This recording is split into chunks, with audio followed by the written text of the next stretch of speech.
The Gospel according to Luke. It's the one of the earliest account of Jesus' life, and it's actually part one of a unified 2-volume work, Luke, Acts. If you compare the opening lines of both of the books, it's clear that it comes from the same author, and there are internal clues in the book of Acts as well in early tradition that identify the author as Luke, the traveling companion and co-worker of Paul the Apostle, who we know is also a doctor. Luke opens his words with a preface telling how and why he wrote this book. He acknowledges that there are many other fine accounts of Jesus' life out there, but he wanted to go back to the eyewitness traditions of his many earliest disciples as he could in order to produce what he called an orderly account about the things that has been fulfilled among us. Now that word fulfill shows us why Luke wrote this account for him. The story of Jesus isn't just ancient history. He wants to show how it's the fulfillment of the long covenant story of God and Israel, and bigger than that, of the story of God and the whole world. The book's design is fairly clear. There's a long introduction that sets up the story of John the Baptist and Jesus. Then in chapter 3 to 9, Luke presents a robust portrait of Jesus and his mission in his home region of Galilee. After that, a large mid-section of the book is Jesus' long journey to Jerusalem, which leads to the story's climax, Jesus' final week in Jerusalem leading up to his death and resurrection, which then leads on to the book of Acts. And in this video, we just gonna focus on the first half of Luke's Gospel. The extended introduction tells in parallel the birth story of John the Baptist and Jesus. So you have this elderly priestly couple, Zechariah and Elizabeth, and then this young unmarried woman, Mary and Joseph. They both received an unlikely divine promise that they were going to have a son. Both promises are fulfilled then as John and Jesus are born, and both parents sing poems of celebration. Now, these poetic songs, they are filled with echoes from the Old Testament Psalms and prophets showing how these children would fulfill God's ancient promises. But these poems also preview each child's role in the story to follow. So John is the prophetic messenger promised in the Torah and the prophets who is going prepare Israel to meet their God, and Jesus, he's the messianic king promised to David, who's going to bring God's reign over Israel and God's blessings to the nations just like he promised to Abraham. After this, Mary brings Jesus to the Jerusalem temple for his dedication, and two elderly prophets, Anna and Simeon, they see Jesus and they recognize who he is, and Simeon sings his own song, a poem inspired by the prophet Isaiah. He says this child is God's salvation for Israel and he will become a light to the nations. So with all this anticipation, the story moves forward into the next main section where Luke presents Jesus and his mission. He sets the stage with John's renewal movement to the Jordan River, where he is calling the new repentant recommitted Israel into existence through baptism. He's preparing for the arrival of God's kingdom, and then Jesus appears as the leader of this new Israel and is marked down by the Spirit and the voice of God from heaven. He is the beloved Son of God. After this, Luke follows with the genealogy, and it traces Jesus' origin back to David and back to Abraham and then all the way back to Adam from the book of Genesis. Luke's claiming here that Jesus is the messianic king of Israel who brings God's blessings, but not only to Israel, the family of Abraham. He is here for all the sons of Adam, for all humanity. After this, Luke has strategically placed the story of Jesus going to his hometown Nazareth, where he launches his public mission. At the synagogue gathering, Jesus stands up, and he reads from the scroll of Isaiah saying, "The Spirit of the Lord is upon me, to preach good news to the poor and freedom for prisoners, new sight for the blind, and freedom for the oppressed." Now, along with the other Gospels, Jesus is presented here as the Messianic King bringing the good news of God's kingdom, but Luke uniquely highlights other social implications of Jesus' mission. So he brings freedom. The Greek word is aphesis, literally means release, and refers to the ancient Jewish practice of the year of Jubilee described in Leviticus 25. It's when all Israel slaves were released, when people's debts were cancelled, when lands that were sold returned back to families. It's all the symbolic reenactment of God's liberating justice and mercy. And then Jesus said that the good news of release is specifically for the poor. Now in the Old Testaments, the poor, or in Hebrew ani, it's a much broader category than just people who don't have very much money. It refers also to the people of low social status in their culture, like people with disabilities, women and children, and the elderly. It also can include the social outsiders like people of other ethnic groups or people whose poor life choices have placed them outside acceptable religious circles. And Jesus says that God's kingdom is especially good news for these people. So after this, Luke immediately puts in front of us a large block of story showing us what Jesus' good news to the poor looks like. It involves the healing of a bedridden sick woman, or a man who has a skin disease, or someone who is paralyzed. The story here also about Jesus welcoming into his community a tax collector like Levite who is not financially poor, but he is a social outsider. There's a story about Jesus forgiving a prostitute. Luke showing us how Jesus' kingdom brought restoration and reversal of people's whole life circumstances. He's expanding the circle of people who get invited in to discover the healing power of God's kingdom. And as Jesus' mission attracts a large following, he does something even more provocative. He forms these people into a new Israel by appointing over them the 12 disciples as leaders corresponding to the 12 tribes of Israel. And then Jesus teaches his manifesto of an upside-down kingdom. Or Luke calls it a sermon given on the plain.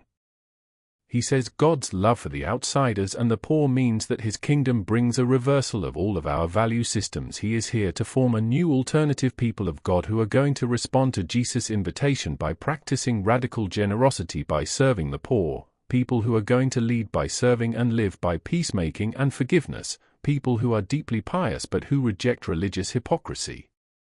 Now Jesus' radical kingdom vision has claimed to divine authority. It starts to generate resistance and controversy, especially from Israel's religious leaders. His outreach to questionable people, it's a threat to their religious traditions and their sense of social stability, and so they start accusing Jesus of blaspheming God, of being a drunk and mixing with sinners. And so this session culminates in a new revelation of Jesus' mission to his disciples.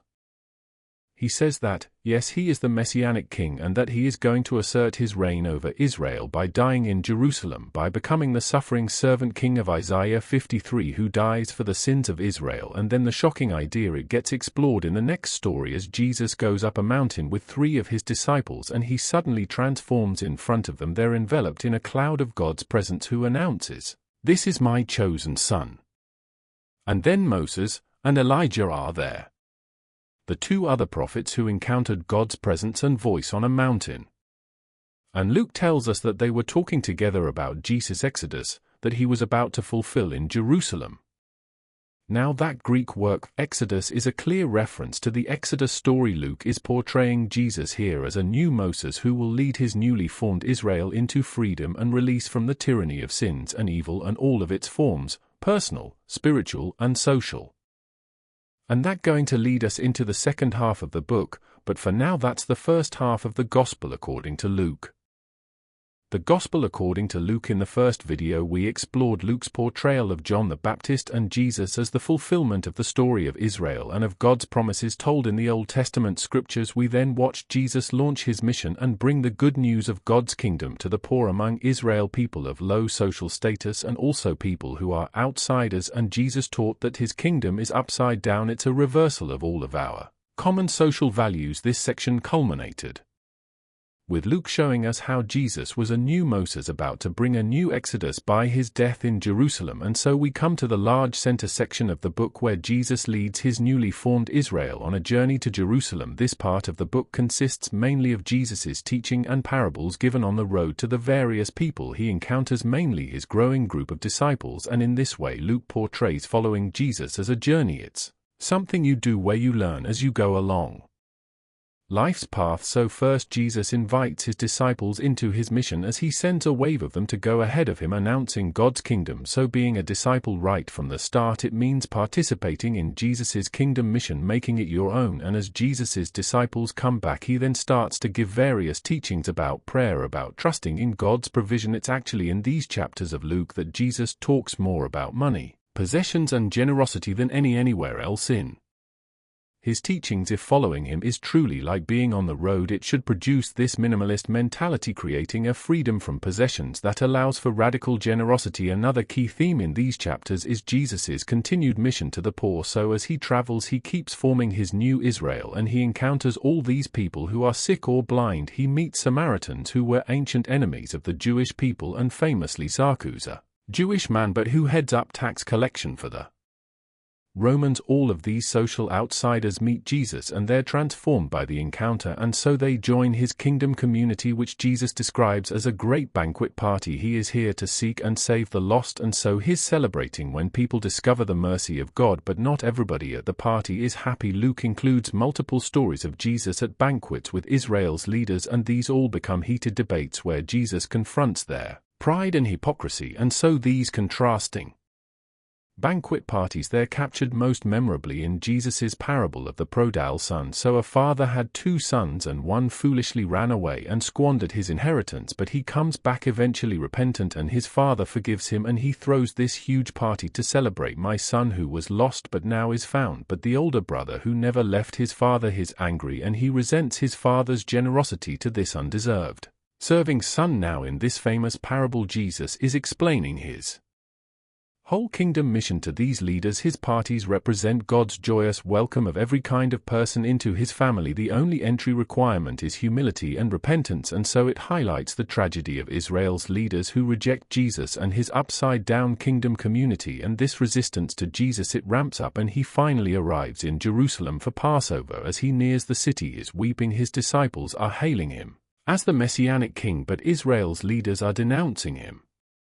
And he knows that their rejection of his kingdom of peace is going to set Israel on a road of resistance and rebellion against the Roman Empire. It will bring the city's downfall, and it's that destruction of Jerusalem that Jesus symbolically enacts as he storms into the temple and he runs out the animal sellers. He brings the sacrificial system to a halt, and he says that this place worship has become a den of rebels and will be destroyed now. This act, of course, generates a whole series of debates between Jesus and Israel's leaders, all leading up to Jesus's prediction that the Roman armies will one day surround this city. It will desolate it and the temple, all within a generation. With that, Jesus retreats with his disciples to celebrate the Passover meal. It's the annual symbolic meal about Israel's liberation from slavery through the death of the Lamb, and so Jesus turns the meal's bread and wine into new symbols about this new exodus. His broken body, his shed blood will bring liberation for Jesus' renewed Israel. After the meal, Jesus is arrested and is examined before the Jewish leaders and then put on trial as one claiming to be king, and Luke emphasizes Jesus' innocence. Pilate, the Roman governor, he claims that Jesus is innocent 3 times before giving in. Even Herod, the ruler of Galilee, finds nothing to accuse Jesus of, but the leaders finally compel Pilate to have him crucified, and so he is. But even in his painful death, Jesus embodies the love and the mercy of God he taught so much about. He offers God's forgiveness to the soldiers as they crucify him, and then when one of the criminals executed alongside Jesus realizes who he actually is, he says, "Remember me when you come in your kingdom." And Jesus' final words are an offer of hope to a humiliated criminal: "Today you will be with me in paradise." And so with this last act of generosity and kindness, Jesus dies. His body's placed in a tomb, and on the first day of the week some of Jesus' disciples come to the tomb only to find it empty, and there are 2 angelic figures there telling them that Jesus is alive, that he's risen from the dead, and so they leave with their minds blown. And it's right here that Luke tells one of his most beautiful stories. 2 of Jesus' disciples, they're leaving Jerusalem for a town called Emmaus, and they're heartbroken over Jesus' death, and then suddenly Jesus is there just walking alongside them, but they don't recognize him. He asks why they're so sad, and they go on to talk about all of their hopes that Jesus would have been the one to redeem Israel, but now he's dead. It was all for nothing. But then later, as Jesus has a meal with these 2, he breaks bread for them just as he did at the Passover meal, and it's in that moment that they recognize him. Then he disappears. Luke is telling this story to make a powerful point about following Jesus. When Jesus' disciples impose their agenda and their view of reality on Jesus, he remains invisible